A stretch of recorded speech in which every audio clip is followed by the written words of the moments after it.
The hydraulic fluid pooled black and thick beneath the tower crane's base, spreading across the concrete like a slow accusation. Maya Reeves stood 30 feet below the machine, hands shoved deep into the pockets of her canvas work jacket, watching the maintenance crew shake their heads in synchronized defeat. The October wind cut through the Gary, Indiana construction site, carrying the metallic smell of the steel mill 2 blocks over and the distant honking of semis on the interstate. The morning sun struggled through clouds that promised rain by afternoon, casting everything in that particular grey light that made the Rust Belt feel like it existed in permanent November. The distribution center's skeleton rose 40 feet behind her, steel beams and concrete floors that would eventually house thousands of packages moving through automated systems.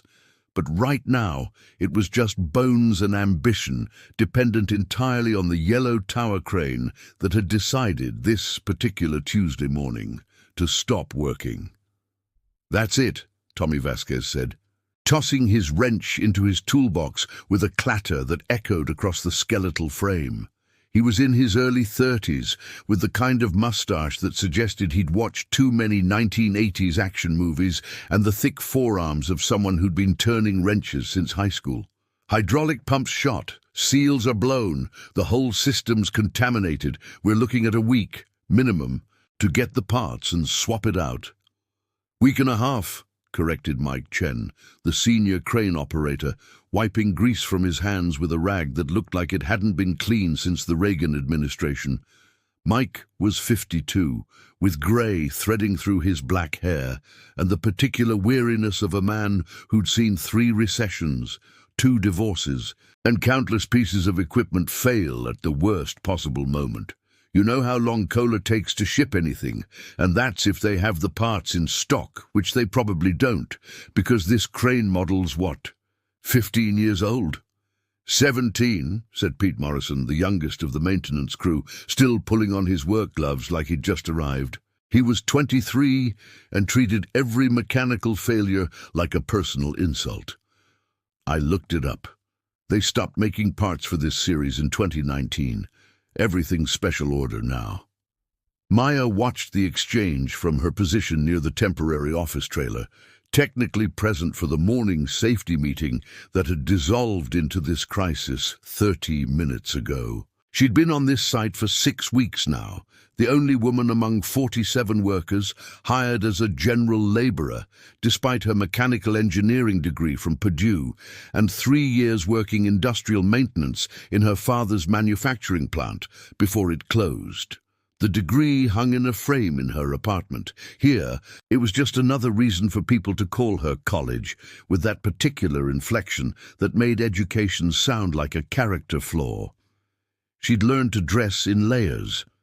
Thermal underwear beneath Carhartt work pants, a flannel shirt under the canvas jacket, steel-toed boots that she'd waterproofed twice already this season. Her dark hair was pulled back in a braid that she tucked under her hard hat, and she'd stopped wearing any jewelry after the second day when someone had warned her that rings and construction sites were a good way to lose fingers. That advice, at least, had been genuine. The other workers had sorted themselves into an unspoken hierarchy, Mike Chen at the top by virtue of seniority and skill, Tommy Vasquez and the maintenance crew in the middle tier, the younger guys like Pete still proving themselves, and then everyone else scattered by specialization. The electricians kept to themselves, the concrete crew had their own culture, the carpenters worked with the focused intensity of artists who happened to build with lumber.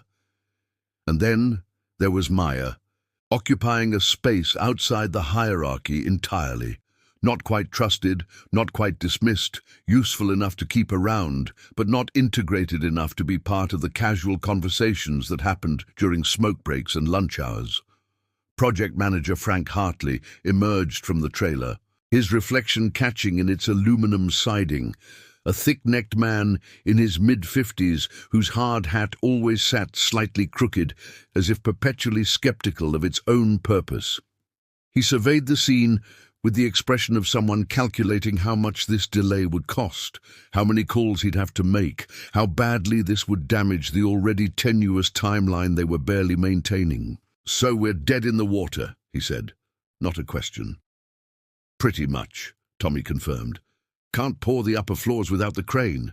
Can't get materials up there any other way. The boom lift maxes out at 60 feet, and we need to hit 90.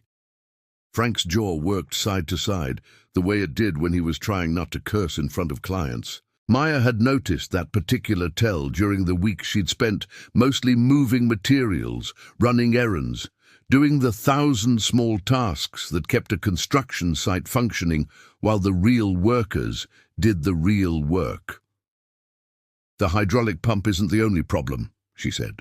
The words emerged quieter than she'd intended, but they still managed to slice through the conversation. 4 heads turned toward her with varying degrees of surprise and annoyance.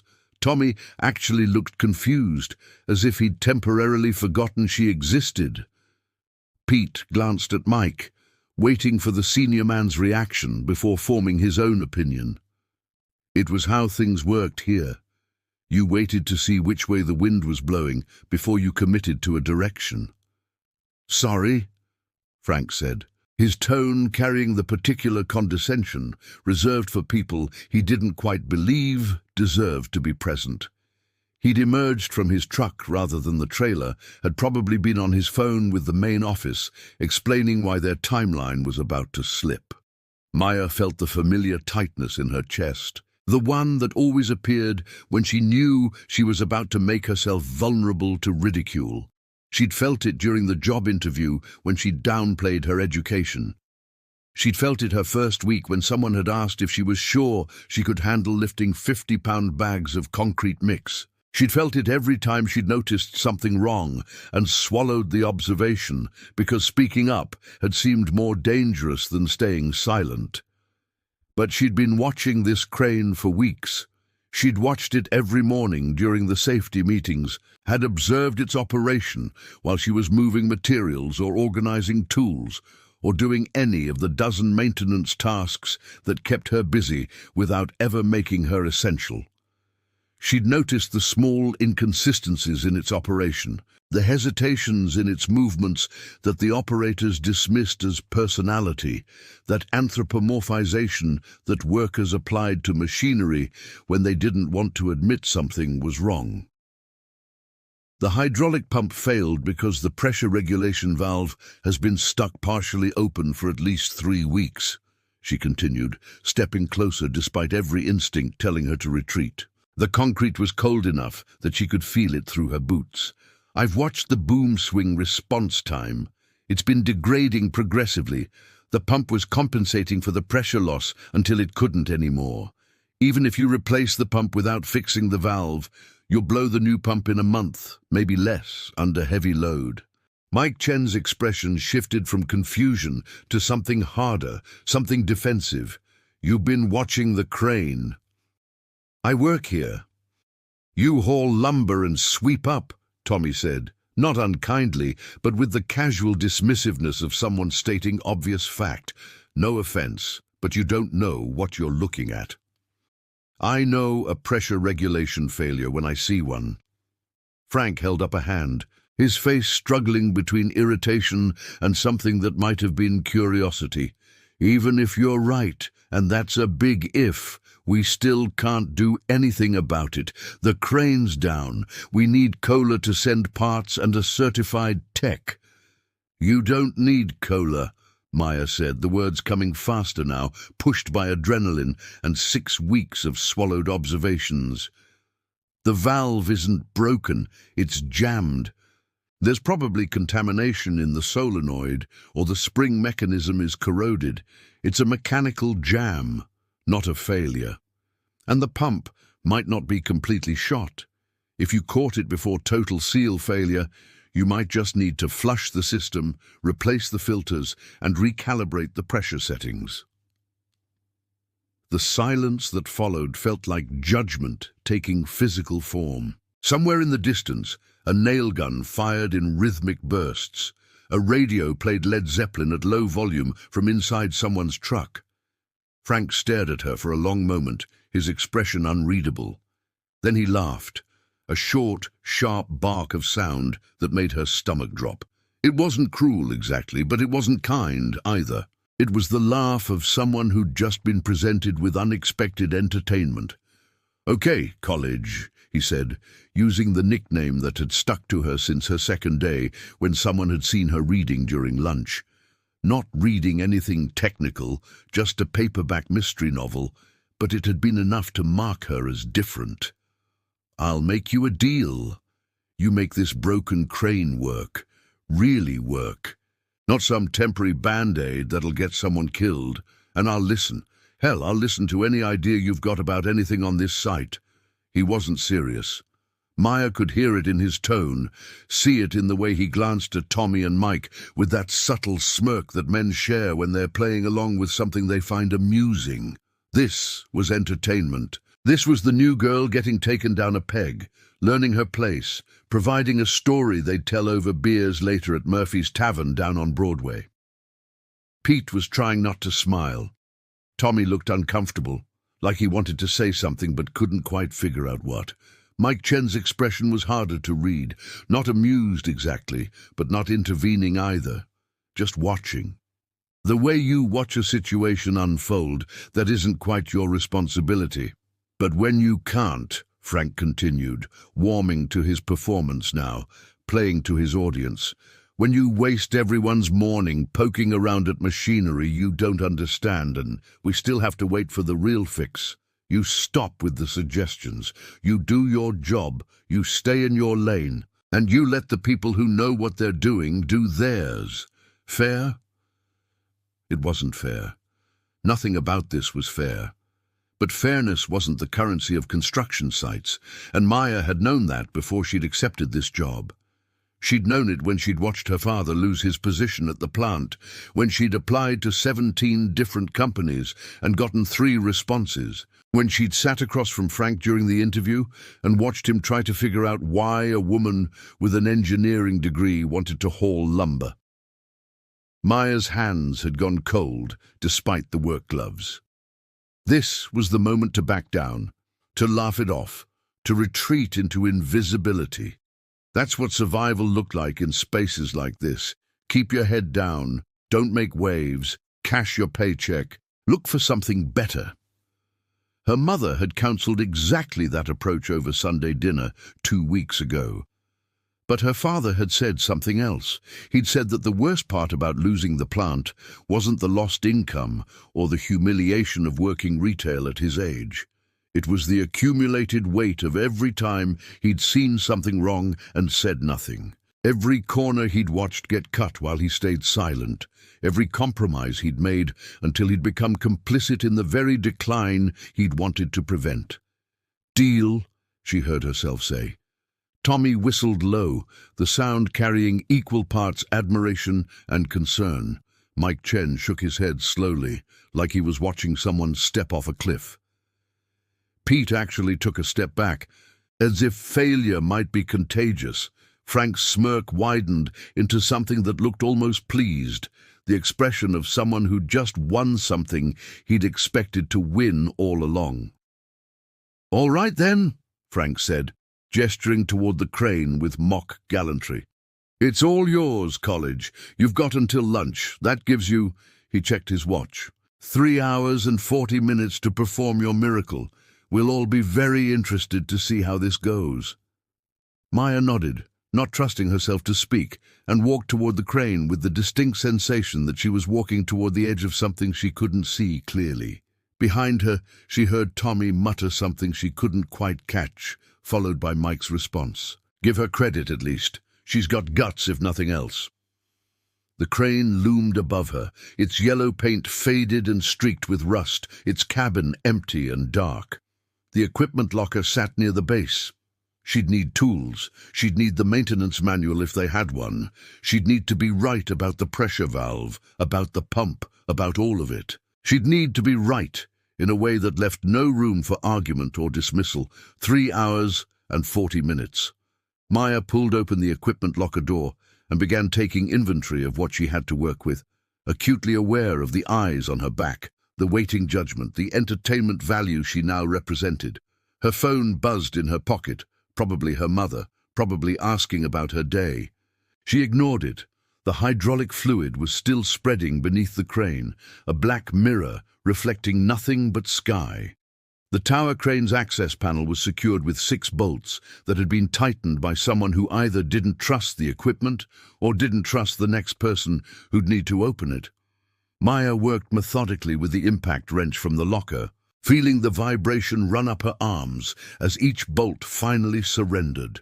Behind her, she could hear the distant sounds of the construction site trying to continue without its primary lifeline, the grinding of a concrete mixer, someone shouting measurements, a radio playing classic rock at low volume from inside the electrician's truck.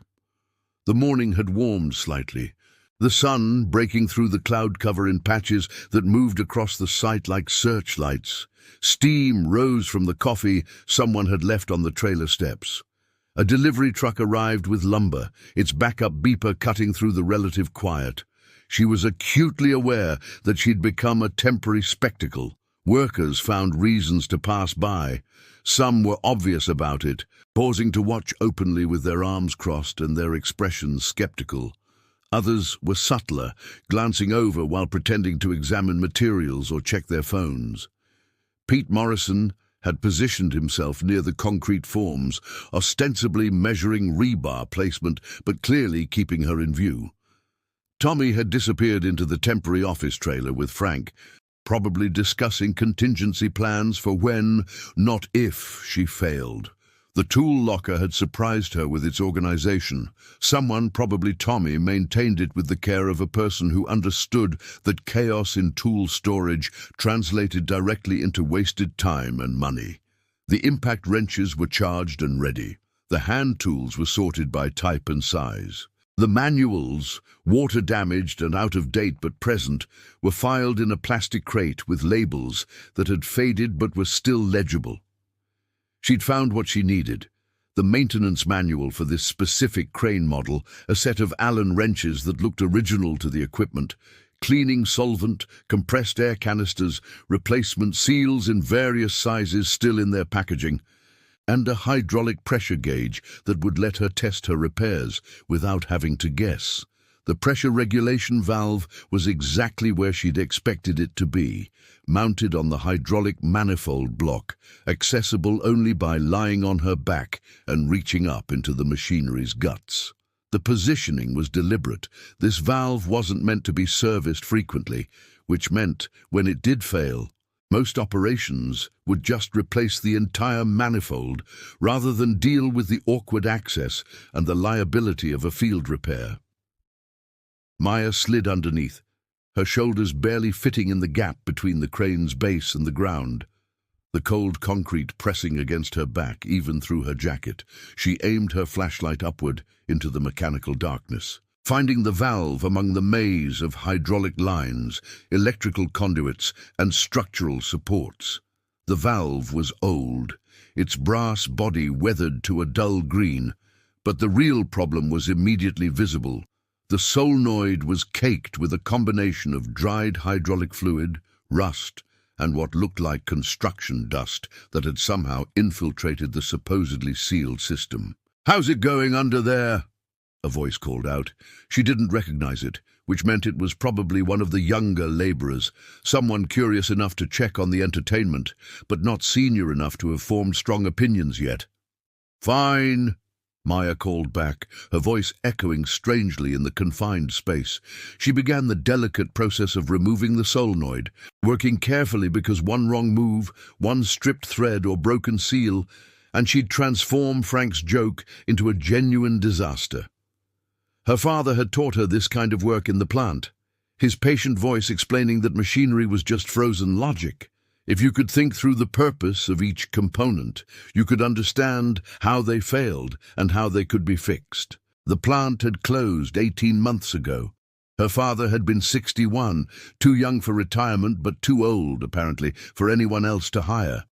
He'd taken a job at a hardware store in town, greeting customers and mixing paint, his hands that had built and fixed industrial machinery for 40 years reduced to scanning barcodes.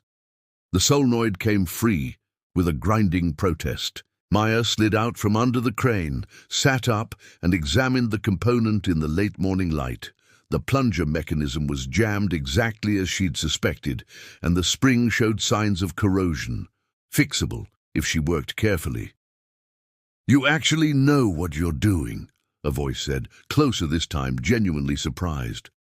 She looked up to find Mike Chen standing about 10 feet away, his arms crossed, his expression complicated. Not hostile, but not friendly either. Assessing. He'd changed his shirt since this morning, she noticed. The grease-stained one replaced with a cleaner flannel, like he'd been planning to meet with someone official, and the crane crisis had interrupted. "I've fixed worse," Maya said, which was true but also felt like dangerous honesty, an admission that she'd been underselling herself for weeks. "Where'd you learn?" "My father's plant, Reeves Manufacturing, over in Hammond. We made industrial compressors and pump systems. I worked maintenance there for 3 years before—" She stopped herself, but Mike was already nodding.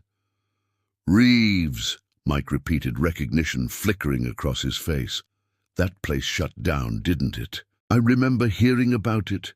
They had that big layoff, moved everything south." "Mexico," Maya confirmed. 2 years ago. The building's still standing, but it's empty now. Someone bought it at auction, talked about turning it into artist lofts, but nothing's happened. Just sits there." Mike nodded slowly, the gesture carrying more weight than simple acknowledgement. The Rust Belt was full of these stories.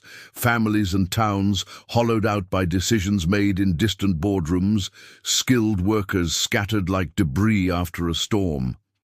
Gary alone had lost half its population since the 1960s. Every neighborhood had empty houses. Every industrial zone had abandoned factories with broken windows and weeds growing through parking lots. It was a shared language here, loss and adaptation. "So you're actually a mechanic, not a laborer." "I'm whatever gets me hired," Maya said, more honestly than she'd intended.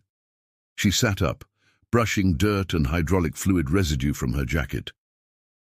The engineering degree didn't help much. Most places see woman and construction in the same sentence and figure I want to do project coordination or safety management. Desk work. I wanted to actually build things, fix things, but that's not what they wanted to hear. "So you hid the degree." "I mentioned it in the interview. Frank asked why I wasn't looking for engineering positions. I told him the truth, that I wanted hands-on work, that I'd rather be on a site than in an office. I don't think he believed me." Something shifted in Mike's expression, not quite respect, but perhaps the beginning of recognition that she was more than the category he'd placed her in. He didn't apologize for assuming, didn't acknowledge the past 6 weeks of dismissal and casual condescension. Men like Mike rarely did. The culture didn't have language for that kind of admission. But he didn't walk away either, which was its own form of acknowledgement. "The pump?" he asked, gesturing toward the crane's base, where the hydraulic fluid had finished spreading. "I need to drain the system completely, flush it, check the seals. If they're not completely blown, just damaged, I can temporarily patch them long enough to test whether the pressure regulation fix works. If it does, you replace the pump properly this weekend when it won't cost you days of downtime." That's not how Frank sees it. He wants it fully fixed or not fixed at all. "Frank wants me to fail," Maya said flatly, "but I'm not going to." Mike studied her for another long moment, then nodded and walked away, leaving her alone with the solenoid and the increasingly uncomfortable awareness that she'd committed herself to something that had about a dozen potential failure points. She worked through the next hour with focused intensity, cleaning the solenoid mechanism with solvent and compressed air, carefully testing the spring tension, reassembling it with new seals from the spare parts kit. The manual, water-damaged and 10 years out of date, sat open beside her, pages weighted down with a wrench. By noon, she'd reassembled the pressure regulation valve, drained and flushed the hydraulic system, and was carefully examining the pump seals under magnification. They were damaged, as she'd predicted, but not catastrophically. She could work with this if she was careful, if luck ran her direction. "You're actually going to make it," Tommy said, appearing beside her so suddenly she nearly dropped the seal she was examining. He crouched down, looking at the components spread out on the clean tarp she'd laid out. "I'll be damned." "Don't celebrate yet," Maya said. "I still have to test it." "Yeah, but college—" He paused, seemed to reconsider the nickname. "Maya, you've already done more than most of us expected. Hell, more than Frank expected. And that pisses him off worse than if you'd failed." She looked up at him sharply. "What do you mean?" Tommy's expression was uncomfortable, like he was saying something he knew he shouldn't. Frank doesn't like being wrong, and he especially doesn't like being made to look stupid. "Just be careful how you handle this, okay? Even if the crane works." It was the closest thing to an apology and a warning that she was likely to get. Maya spent the next 90 minutes reassembling the hydraulic system with painstaking care, double-checking every connection, every seal, every bolt. At 1:30, she stood back and surveyed her work. Everything was back together. The hydraulic fluid had been replaced. The pressure regulation valve was cleaned and recalibrated. The pump seals had been temporarily reinforced. In theory, it would work. In theory was a dangerous place to live. A small crowd had gathered by the time she was ready to test. Not everyone, but enough. Frank had emerged from the trailer, his expression carefully neutral. Mike stood ready at the crane's controls in the cabin above. Tommy watched from a safe distance, his phone out, apparently recording. "All right, college," Frank called out. "Let's see your miracle." Maya gave Mike the signal. The crane's engine rumbled to life, and after a moment the hydraulic system engaged with a sound that was smoother than she'd hoped. No grinding, no stuttering, no immediate signs of failure. The boom began to rise, slowly at first, then with increasing confidence. It swung left, then right, responding to Mike's controls with precision. The crowd was silent. Not the silence of awe exactly, but the silence of people who'd expected one outcome and were confronting another. Maya watched the hydraulic pressure gauge that she'd mounted temporarily on the manifold for testing. Steady, no fluctuations, holding exactly where it should. 60 seconds, 90, 2 minutes of smooth operation. Frank's expression had gone from neutral to something harder to read, not pleased exactly, but not angry either. Calculating, perhaps, reassessing. "All right," he called out finally. "Shut it down." The crane's engine died. In the sudden quiet, Maya could hear her own heartbeat, rapid and loud in her ears. She'd done it, actually done it. The crane worked. "Well," Frank said, walking closer, his hands in his pockets, his tone careful. That's good work, Maya." The use of her actual name felt significant, like a border crossing. "Thank you," she managed. "We'll still need to replace that pump properly," he continued, "but you've bought us the time to do it without killing the schedule. That's worth something." He extended his hand. Maya shook it, aware that this was being observed, that this moment would ripple outward through the site's social structure in ways she couldn't fully predict. "So," she said, her voice steadier than she felt, "you'll listen now, like you said?" Frank's expression flickered, just for a moment, surprised that she was actually holding him to the bargain. Then he smiled, but it wasn't entirely warm. "I said I would, didn't I?" He released her hand. "You've got something to say. I'm listening." This was it. The moment she'd earned. The platform she'd fought for. And suddenly Maya realized she'd been so focused on proving she could fix the crane that she hadn't fully prepared for what would come after, for the weight of having everyone's attention. "The site has 17 safety violations that I've documented," she said, the words emerging before she'd fully decided to say them. Everything from improper scaffolding tie-offs to blocked emergency exits to electrical that isn't properly grounded. We're going to hurt someone if we don't address them. The expression on Frank's face froze somewhere between a smile and a grimace.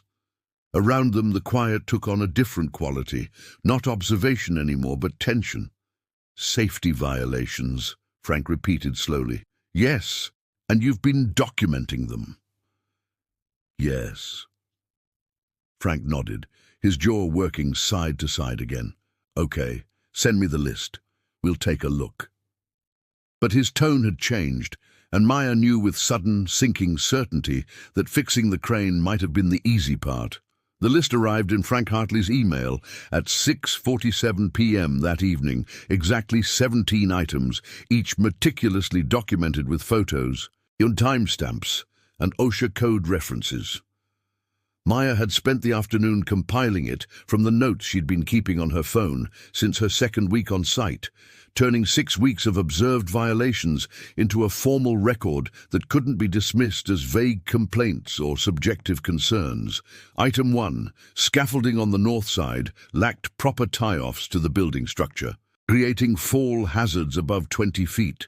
She'd included photos from 3 different angles, showing the unsecured vertical supports that swayed visibly in moderate wind. Item 4. The temporary electrical system had multiple extension cords daisy-chained together, exceeding capacity ratings and creating fire hazards. She documented the specific circuits, the equipment being powered, and the calculations showing they were pulling 180% of rated capacity. Item 9. Emergency exit routes were consistently blocked by material storage, with some egress paths narrowed to less than the required 36 inches. She'd photographed the blocked doors on 4 separate occasions, showing the pattern wasn't accidental oversight, but systematic practice.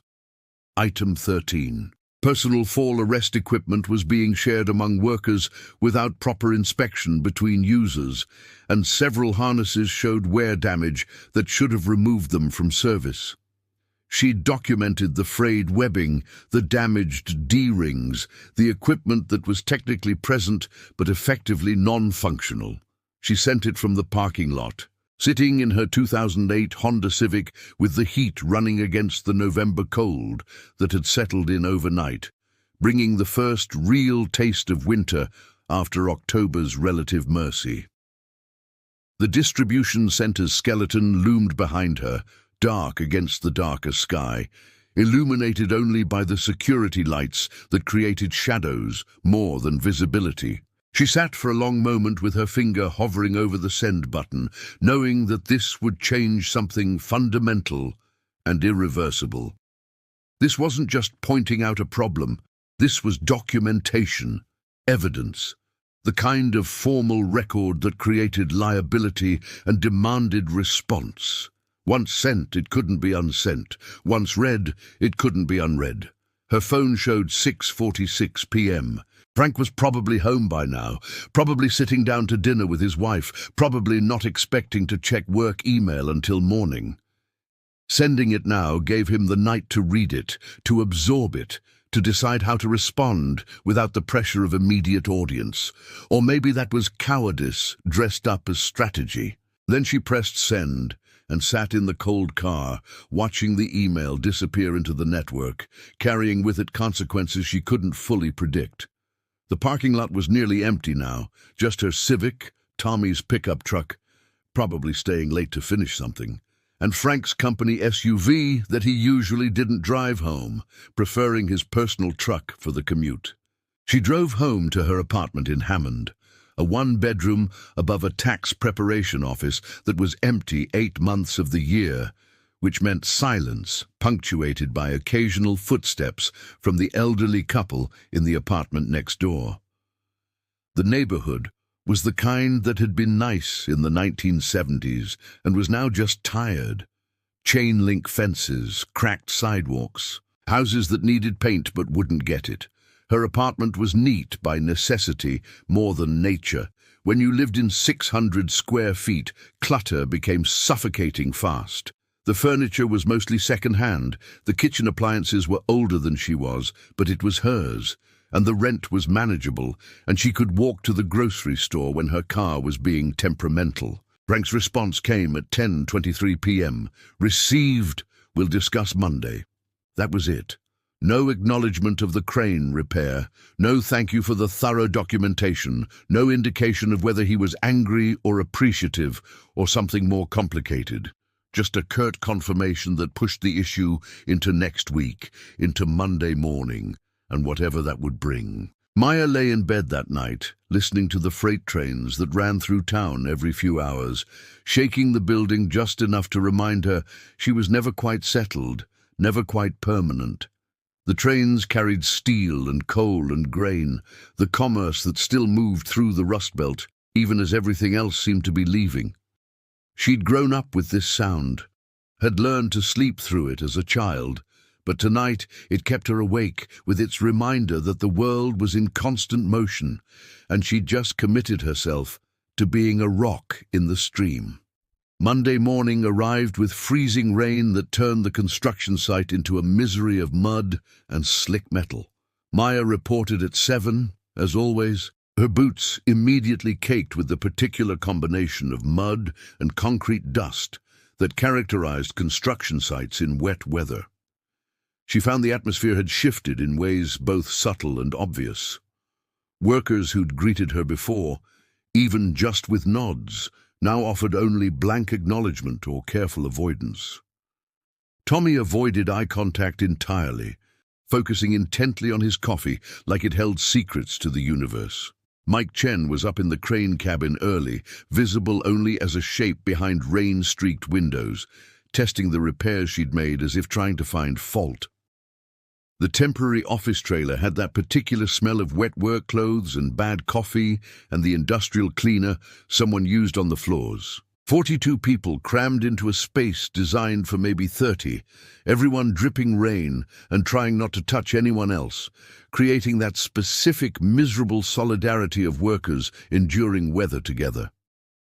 The morning safety meeting was longer than usual, Frank reading through a prepared statement about recommitting to safety protocols, about the importance of following procedures, about how everyone needed to take personal responsibility for their work environment and the well-being of their co-workers.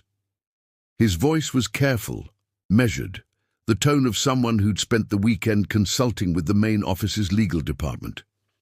He didn't mention Maya's list. He didn't mention Maya at all, but everyone in the trailer knew exactly why they were there, standing in damp work clothes while Frank performed the ritual of institutional response.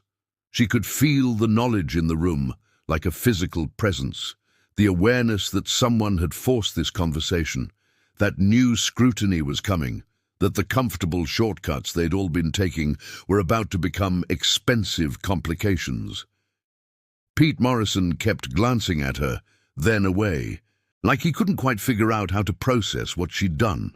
One of the concrete crew, a guy named Rodriguez, who'd been friendly in a distant way, caught her eye and gave a small nod that might have been respect or might have been acknowledgement of something more complicated. After the meeting, as workers dispersed into the rain with the relief of people escaping an uncomfortable sermon, Tommy caught her near the material storage area. Not grabbed, not confronted, just positioned himself in her path in a way that made stopping unavoidable. "You couldn't just take the win, could you?" he said quietly, checking first to make sure no one else was close enough to hear. Rain dripped from his hard hat onto his shoulders, and he'd turned up the collar of his work jacket against the wind. "Excuse me? The crane. You fixed it. You proved your point. You showed everyone you know your stuff. Frank was ready to start giving you better assignments, real work. And then you had to—" He gestured vaguely, frustration evident in the aborted motion. "That list, 17 violations, photos, OSHA codes. Do you know what you've done?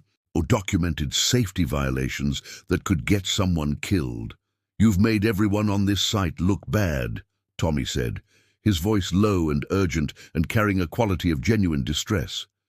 "Frank's going to have to answer to the main office. They're going to send inspectors. We're going to lose days of work fixing things we've been getting by on." And when the corporate people start asking questions, it's going to roll downhill onto all of us. You think Frank takes the heat alone? It lands on me, on Mike, on every crew lead who's been here. These are legitimate problems. Nobody's saying they're not. Tommy's voice rose, then dropped again quickly, checking to see if anyone was listening. The rain provided some acoustic cover, but not much. But there's a way you handle these things. You talk to Frank privately. You give him time to fix things quietly, gradually. You don't compile evidence like you're building a legal case against him. I did talk to Frank. He said he'd listen. I assumed he meant it. Jesus, Maya. Tommy ran a hand over his face. Rain mingling with what might have been frustration or exhaustion or both. You really don't get how this works, do you? Frank made a joke. You made him look like an idiot by actually fixing the crane, so he had to give you something. But you were supposed to ask for a raise or a promotion or better assignments, something for yourself, something that benefits you without making everyone else's life harder. Not this crusade. People could die, Tommy. People could lose their jobs, he shot back. If this project falls too far behind schedule because of safety delays, you think the company's going to eat that cost? They'll cut crew, they'll lay people off, and the guys who've been here from the start, the ones with families and mortgages, they're going to remember who caused it. He walked away before she could respond, leaving her standing alone in the freezing rain, the weight of his words settling over her like a physical thing. The day progressed in uncomfortable silence.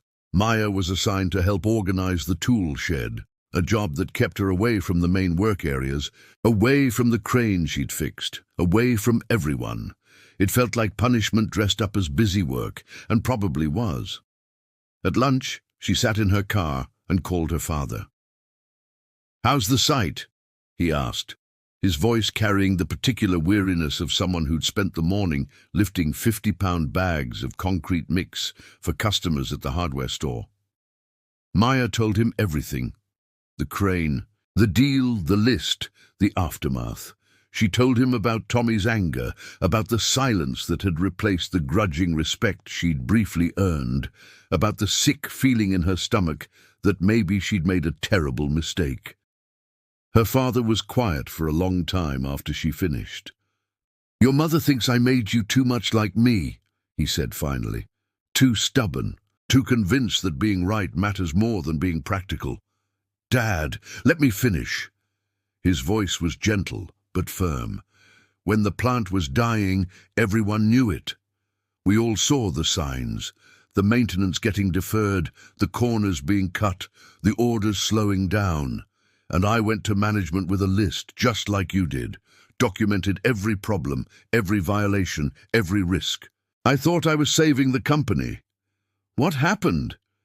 They thanked me for my thoroughness and started documenting their own list of who they could afford to lose when they moved production to Mexico. I was at the top. He paused. "I'm not saying you were wrong to do what you did, Maya. I'm saying that being right doesn't always protect you from consequences." After they hung up, Maya sat in the cold car and watched the construction site through rain-blurred windows. Workers moved like figures in a painting, indistinct and purposeful, building something that would outlast all of them while they remained anonymous in its history. Wednesday brought the inspectors, 2 men and a woman from OSHA, carrying clipboards and cameras, asking questions in the careful, neutral tone of people who knew their presence was unwelcome. Frank accompanied them on their tour, his expression pleasant and professional, answering questions, providing documentation, pointing out recent improvements. Maya watched from a distance, hammering scaffolding pins on the second floor, and tried not to notice how Frank gestured in her direction at one point, how the inspectors took notes, how this was all being recorded in some official file that she'd never see. The inspectors left after 3 hours. Work resumed with a tension that felt like weather building towards storm. Thursday morning, Frank called her to the trailer office. "Close the door," he said. Maya did, her heart rate accelerating. The office was small and cluttered, architectural plans rolled up in corners, a coffee maker that looked like it had never been cleaned, a calendar still showing October. "The inspectors found 8 violations," Frank said without preamble. 8 out of your 17. The other 9 were either already addressed or not actually violations, or outside our jurisdiction. Do you know what that means? That there are still 8 violations that need to be fixed. It means you wasted everyone's time on a list that was more than half wrong. Frank leaned back in his chair, the springs creaking. It means you came in here with your degree and your 6 weeks of experience and decided you knew better than people who've been doing this work for 20 years. I was trying to help. You were trying to prove something, Frank interrupted. Maybe to me, maybe to yourself, I don't know. But let me explain what's actually going to happen now. Those 8 violations, we'll fix them. It'll cost us 4 days of work and about $30,000 in materials and labor. The main office is pissed, the crew is pissed, and I'm pissed. Because I made you a deal in good faith and you used it to make me look incompetent. That wasn't my intention. I don't care about your intentions. Frank's voice remained level, which somehow made it worse. Here's what I do care about. This project finishing on time, my crew staying employed, and maintaining the relationships I've built over 2 decades in this industry. You've complicated all of that. Maya felt her hands go cold. Are you firing me? Frank was silent for a long moment, studying her with an expression she couldn't quite read. No, he said finally. Because firing you right after OSHA inspectors show up would look like retaliation, and I'm not stupid. But I want you to understand something very clearly. You are now a problem I have to manage. Every decision you make, every suggestion you offer, every observation you share, it all goes through the lens of, is this going to cause me more headaches? That's what you've become here. I fixed your crane, Maya said, hating how small her voice sounded. You did, Frank acknowledged. And if you'd stopped there, if you'd taken that win and built on it gradually, we wouldn't be having this conversation. But you didn't. You pushed. And now you're learning what happens when you push on a structure that isn't ready to move.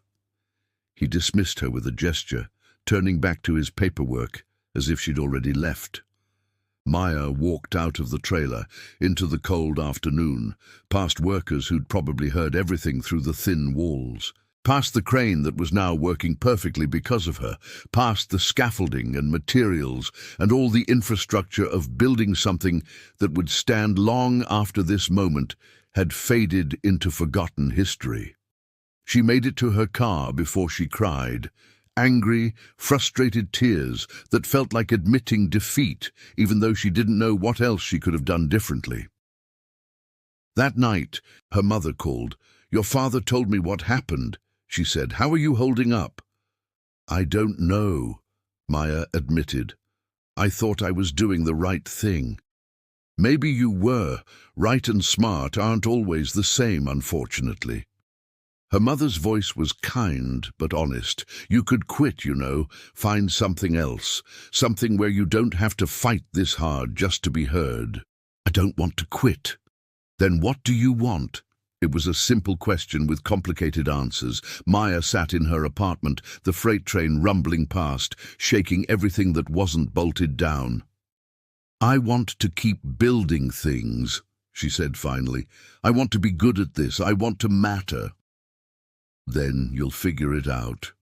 Her mother said, with the certainty of someone who believed in her daughter more than her daughter believed in herself.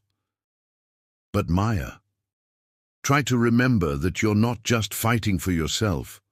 Whether you meant to or not, you've become something bigger. A symbol maybe, or a challenge to how things have always been. That's a heavy thing to carry. After they hung up, Maya sat in the silence and realized her mother was right. She'd stopped being just Maya Reeves, general laborer. She'd become a problem, a crusader, a complication, and she had no clear idea how to navigate what came next. The weekend brought the first real snow of the season, not enough to stick, but enough to remind everyone that winter was coming and construction schedules waited for no one. The flakes fell sideways in the wind, melting the moment they touched the ground, but accumulating in the corners of windows and on car roofs, nature's way of announcing its intentions. Maya spent Saturday morning at the public library, using their computer to research construction management, safety protocols, and the complicated politics of workplace advocacy. The library was warm and quiet, filled with the particular mix of people who used public libraries in post-industrial towns: elderly men reading newspapers, teenagers doing homework, someone using the computers to apply for jobs, a mother with two small children reading picture books in the corner. She read articles about whistleblowers and reformers, about people who'd pushed for change and the various ways it had cost them. Some were dramatic: firings, lawsuits, careers destroyed. Others were subtler: professional isolation, stunted advancement, the slow realization that speaking up had marked them permanently. None of it offered easy answers or particularly reassuring precedents. The librarian, a woman in her 60s with reading glasses on a chain, brought her a printout of additional resources without being asked, saying only, "Sometimes the right thing is expensive, but it's usually still right." She walked away before Maya could ask how she'd known what she was researching.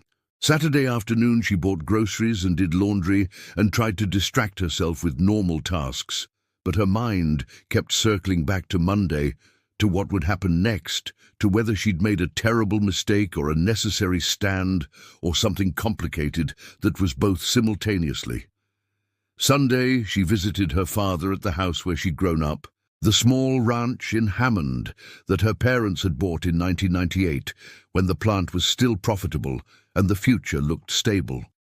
The neighborhood was quieter now than when she'd been young. More houses empty, more lawns overgrown, more "for sale" signs that had been up so long the posts had started rotting. Her father was in the garage, tinkering with the lawn mower, even though winter had made it irrelevant, because some men needed to fix things to think clearly. The garage smelled like motor oil and sawdust and the particular mustiness of a space that was part workshop, part storage, part museum of abandoned projects.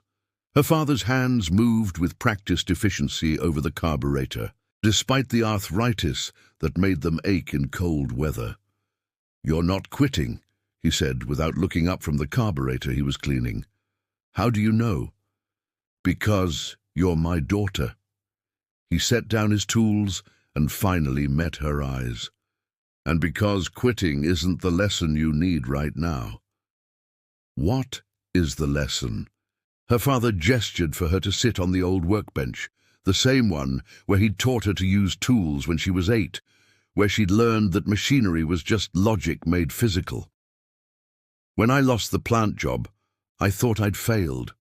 Thought I'd been too stubborn, too difficult, too unwilling to just keep my head down. Your mother thought that too for a while. But I was right about those violations. The new factory in Mexico. They've had 3 serious accidents in 18 months. People were hurt because the company prioritized profit over safety, and I saw it coming." He leaned against the workbench, his hands still showing the calluses of work. "Being right didn't save my job, but it wasn't supposed to. The lesson isn't that I should have stayed silent. It's that standing up costs something, and you have to decide if you can afford to pay it." "Can I?" Maya asked. "I don't know. Can you afford not to?" Monday morning arrived clear and brutally cold, the kind of weather that made construction work feel like punishment. Maya dressed in layers and drove to the site with her stomach in knots, unsure what she'd find, how she'd be treated, whether the weekend had softened or hardened the tension. The morning safety meeting was different. Frank actually made eye contact with her, included her when addressing the crew, didn't single her out or exclude her. It felt like neutrality, which after the previous week felt like progress. "We're implementing new safety protocols based on the recent inspection," Frank announced.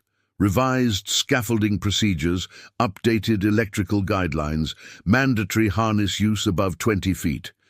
This is going to slow us down for a few days, but it's necessary. Everyone clear? Nods around the trailer. Maya caught Tommy's eye, and he gave her a small, complicated smile. Not forgiveness, exactly, but acknowledgement. After the meeting, Mike Chen approached her near the crane. "Need someone up top to help calibrate the new pressure sensors," he said casually, as if the past week hadn't happened. "You free?" It was an olive branch disguised as a work assignment. Maya took it. They spent 2 hours in the crane cabin together, working through the calibration sequence, checking pressure readings, fine-tuning the system.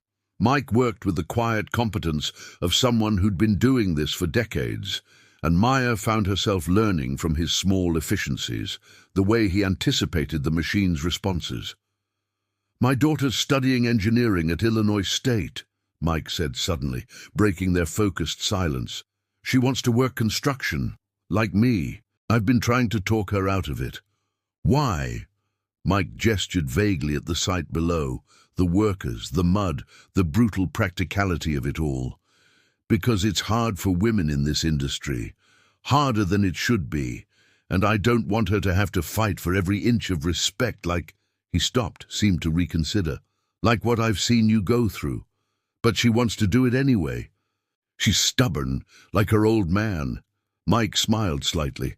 "After last week, after watching you deal with Frank and the crew and not backing down, I called her, told her maybe I was wrong trying to protect her from something she's willing to fight for." Maya felt something loosen in her chest, some tension she hadn't fully acknowledged carrying. "What did she say?" "She said she's going to finish her degree, and then she's applying here specifically because she heard about the woman who fixed Frank Hartley's crane and made him eat his words." Mike glanced at her. "You're already changing things, even if it doesn't feel like it." The work week progressed with cautious normalcy. The safety improvements were implemented, slowing the schedule exactly as Frank had predicted, but preventing accidents that might never have happened, but also might have been catastrophic. Workers grumbled about the extra precautions, the additional time required, the general hassle of change, but slowly the new procedures became routine. Wednesday afternoon, Maya was helping Tommy sort lumber when he finally spoke what had clearly been on his mind. "I was too harsh last week," he said, not looking at her, focusing on the wood grain as if it held important secrets. "About the list, about how you handled it. I was worried about my job, about what changes might mean, and I took it out on you." "It's okay." "It's not, actually." Tommy set down the board he was holding. "You were right about the violations. I knew it when you pointed them out. We all did. We'd just gotten used to working around them, accepted them as normal. That's dangerous thinking in this industry." "I could have handled it better," Maya admitted, "been less confrontational about it." "Maybe. Or maybe confrontational was what was needed." Tommy shrugged. "My wife works HR at the hospital. She says sometimes the only way systems change is when someone makes them uncomfortable enough that it's easier to fix the problem than to keep explaining why it exists." That evening, Frank called her to the trailer again. Maya's stomach clenched with the memory of their last conversation, but his expression when she entered was different, tired more than angry, contemplative rather than defensive. "Sit," he said, gesturing to the folding chair across from his desk. She sat. "The main office called today," Frank said, leaning back with his hands folded over his stomach. "They reviewed the OSHA report, the safety improvements we've made, the timeline impact, and they're pleased." "Pleased?" Maya couldn't hide her surprise. "Apparently, our compliance record is now better than any other active site in the region. They're using us as the example, the model for how to handle inspections and implement changes efficiently. The regional VP specifically mentioned our proactive approach to safety culture." Frank's mouth twisted slightly. That's corporate speak for you accidentally made us look good. I wasn't trying to... I know, that's what makes it interesting. Frank pulled out a file folder, opened it. They want to expand the project. Add a second building to the distribution center, same timeline, bigger budget. And they want to make sure we have the personnel to handle it properly. That means bringing on a site safety coordinator. Maya's heart rate picked up, sensing where this was heading. It's not a management position, Frank continued. It's lateral to what you're doing now in terms of hierarchy, but different responsibilities. You'd be doing inspections, coordinating with OSHA, training crew members, documenting compliance. Basically everything you've been doing unofficially but as your actual job. You're offering me a promotion. I'm offering you a different role. Same pay to start, but room to grow if you prove yourself. Frank closed the folder. Here's the thing, Maya. You were right about the safety issues. You were also a massive pain in my ass about how you handled it. This position would let you keep being right, while giving us all structure for how to deal with it. Interested? Maya thought about the past 2 weeks. The confrontation, the isolation, the slow thaw into complicated respect. She thought about Mike's daughter wanting to work in construction, about Tommy reconsidering what normal should mean, about her father in the garage teaching her that machinery was just logic, made physical. Yes, she said, I'm interested. Frank nodded slowly. Good, you start Monday. And Maya, this time, when you find problems, you bring them to me first. We'll work on them together before they become incidents. Deal? Deal. The site completion came in mid-March, 2 weeks behind original schedule, but under the revised timeline that accounted for the safety improvements. The crane, the one Maya had fixed on a cold October morning that felt like it had happened in a different life, was among the last pieces of equipment to leave, disassembled and loaded onto trucks bound for the next project, where it would be someone else's problem and someone else's pride. The weather had turned properly spring, with the kind of warm but not hot days that made construction work almost pleasant. Grass was starting to push through in the areas that hadn't been paved or built on. Birds nested in the structural beams, having moved in during the final weeks when the noise had lessened. Maya stood watching the crane's departure, wearing the hard hat that now had her new title, Site Safety Coordinator, printed on the side in white letters. It still felt strange, that title. Strange, but earned. She'd spent the last 4 months learning what the job actually meant beyond the theory, conducting daily inspections, running weekly safety meetings, mediating disputes between safety requirements and schedule pressure, documenting everything with the same thoroughness that had gotten her here in the first place. The work had been harder than she'd expected, not the technical aspects, those came naturally, but the constant negotiation, the need to be firm without being inflexible, the balance between being thorough and being practical.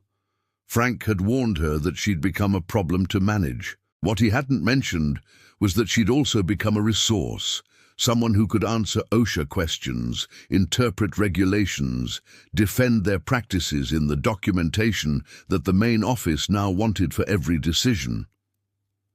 Mike Chen stood beside her, likewise watching the crane's departure with the complicated nostalgia of someone who'd spent months in its cabin, learning its quirks, developing the kind of relationship that operators formed with machines that kept them suspended hundreds of feet in the air.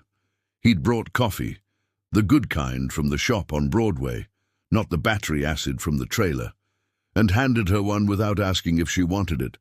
"You going to the next site?" he asked, not looking at her, focused on the crane's boom being loaded horizontal onto the flatbed. "Yeah. Frank said they need someone to implement the safety protocols from the start this time, rather than fixing them after. You? Wouldn't miss it. Besides, my daughter starts her internship next month. I want to make sure the site's worthy of her." There was pride in his voice, mixed with the particular anxiety of a father watching his daughter enter a difficult profession.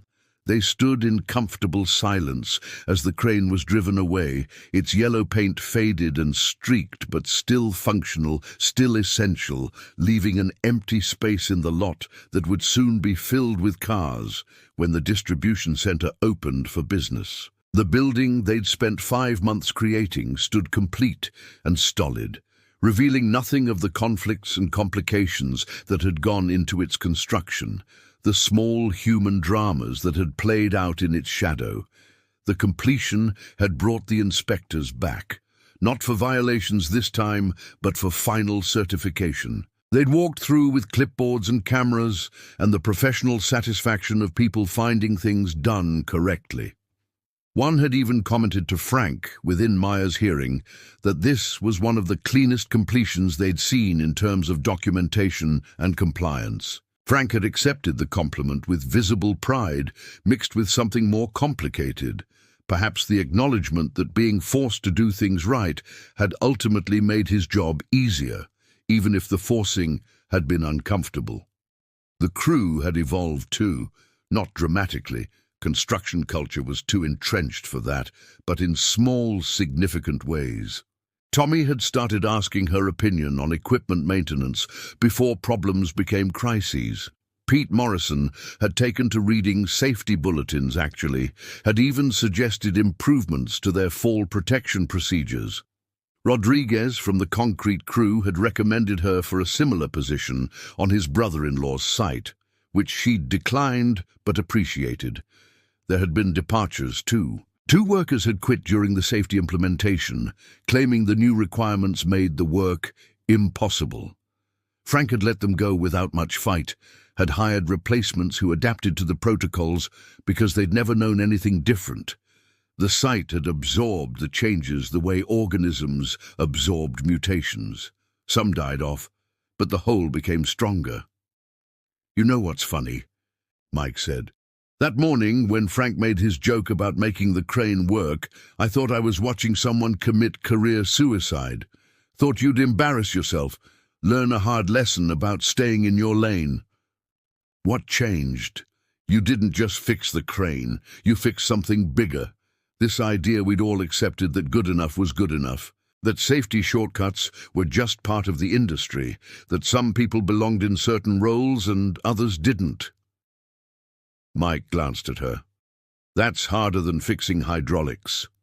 The crane was driven away, leaving an empty space in the lot that would soon be filled with cars when the distribution center opened.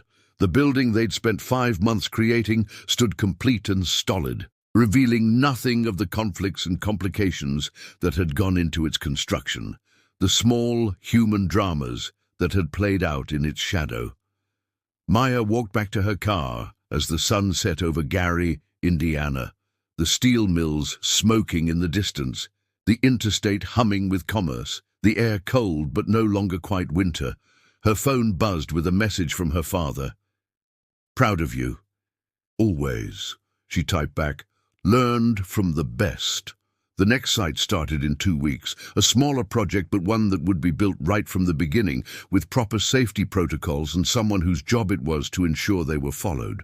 Maya would be that someone, not just because she'd proven she could fix a broken crane, but because she'd proven she could stand for something when it would have been easier to stay silent. The work was still hard. The industry was still resistant to change. The battles were still going to be fought, one difficult conversation at a time. But sitting in her car, in the empty parking lot of a completed project, Maya felt something she hadn't felt in months. Not just purpose, but belonging. She started the engine and drove home through the industrial landscape of northwest Indiana, past closed factories and open ones, past the evidence of what had been lost and what was still being built. The freight train's whistle echoed across town as she pulled into her parking spot, and this time the sound felt less like disruption and more like continuity, the ongoing work of a world that was always building, always breaking, always fixing what it could. Maya went inside, made dinner, and began preparing for the next project, the next challenge, the next crane that would need fixing in ways both literal and metaphorical. Because that's what the work was, ultimately. Not just building structures, but building the framework for how people could build together.